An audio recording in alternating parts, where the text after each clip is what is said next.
appreciate my Ariana Grande cat ears.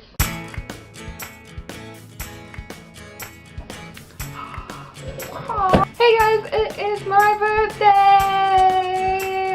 Basically, what I'm trying to do in this video is I've been alive for 16 years, so I thought I could give you 16 facts throughout the years that you might need. Well, you might be looking at me like, are you stupid? 1-year-old and I'll be watching videos.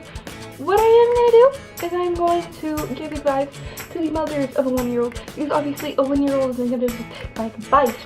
I know a 1-year-old cannot understand my words, so here's advice to a mother of a 1-year-old. Okay, so if you are a mother of a 1-year-old, here's my advice, and I babysit a lot, so that's where this is coming from. Oh my gosh, don't try to feed kids food while they're in like their clothes, because that's like my #1 biggest pet peeve. To make your life 10 times easier and make yourself have to buy less stain remover by just putting the baby in the high chair with a diaper on. Because look, baby wipes, babies wash. That's your advice, babies wash. Okay, the best advice I can give to a 2-year-old toddler is share your toys. Because I was terrible at it and I hated every single kid that came around, because I was an only child, because all my siblings were a lot older than me, and then my brother that's close to my age lived with his dad, so it was just kind of like, I'm an only child, dude. That's what I want. And basically what ended up happening is every time I had a friend over, they would like try to play with my toys, and I would like beat them in the head with the Barbie doll. Like, I was so evil. So share your toys, kids.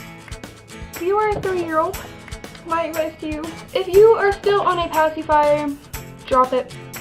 You don't need it, I promise you. I still stuck my tongue because I hid a pacifier for like years, and I don't think my mom knows about that.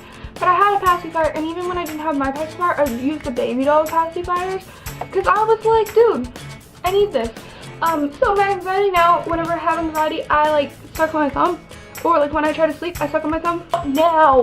So do it, stop now, don't keep going. If you keep going, it's gonna be so bad.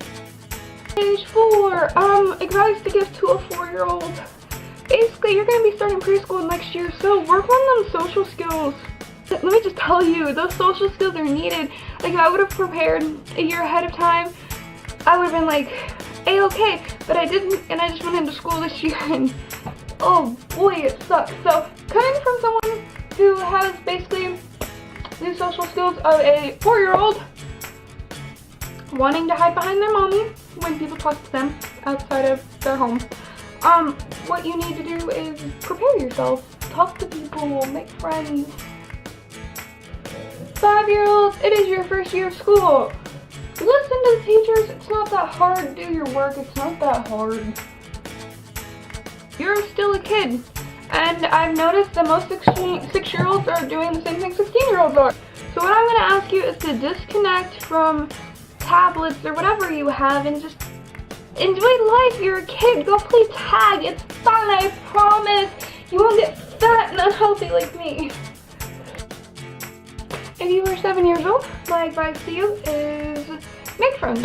Make friends and keep them as well as you can, but also keep in mind that your friends are not the biggest thing.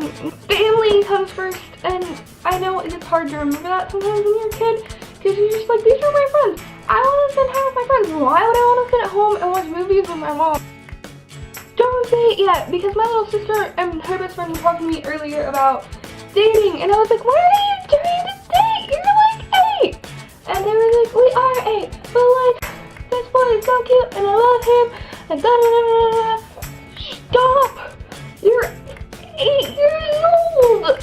You need to enjoy life. Boys are cool and all, but why do you need a boyfriend at 8 years old? I can understand whenever you're like 13, maybe 11, 12, okay, fine. Get in the double digits and then worry about boys. Oh, that goes for boys too. Don't worry about girls yet. Girls are gross, stuff cooties. Be a kid. That's been like a theme throughout this video, but all these kids need to just stop and be kids. They're not being kids, and kids just aren't kids anymore. You should still be like trying to find yourself and learning what your hobbies are and your passions are, whether it be sports or art or making YouTube videos. This is the age where you need to search for yourself and find yourself. And trust me, you won't find yourself for years. I'm still looking for me. Anybody find me yet? I'm lost.